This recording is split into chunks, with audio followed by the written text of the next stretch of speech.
Carbon is one of the most important elements on Earth. All living things are made of carbon. Most of the fuels that humans use for energy are primarily made of carbon, including the food we eat. Gases made from carbon, such as carbon dioxide, play an important role in regulating climate.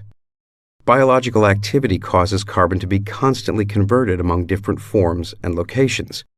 These movements of carbon are referred to as the carbon cycle. The global carbon cycle describes the exchanges of carbon between the atmosphere, terrestrial vegetation, soils and organic matter, ocean, and fossil fuels. These exchanges are continually changing and not in perfect balance. Human activities are converting oil, coal, natural gas, plant and soil organic carbon into carbon dioxide, which is accumulating in our atmosphere, where it contributes to the greenhouse effect.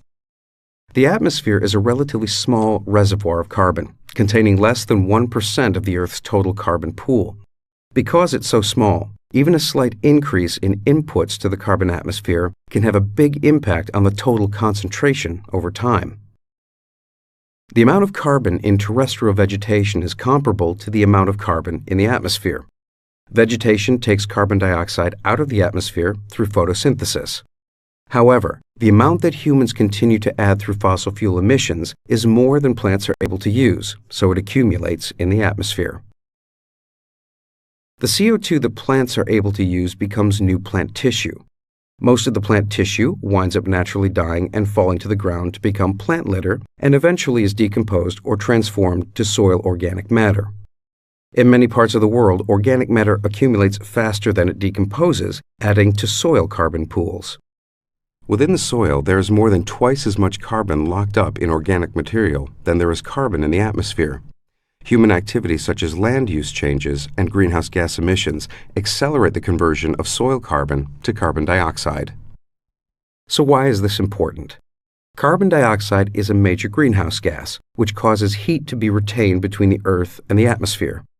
Some radiation leaving the Earth's surface is trapped by greenhouse gases, causing heat to be retained. This happens because CO2 absorbs outgoing infrared radiation and re-emits it in all directions, including back down to the Earth's surface. This leads to increased temperatures in the lower atmosphere, which in turn can increase the rate of decomposition, which further increases the amount of atmospheric carbon. This creates a magnifying cycle of increased warming and increased atmospheric carbon. It's important to understand the overall exchanges of carbon to understand this process.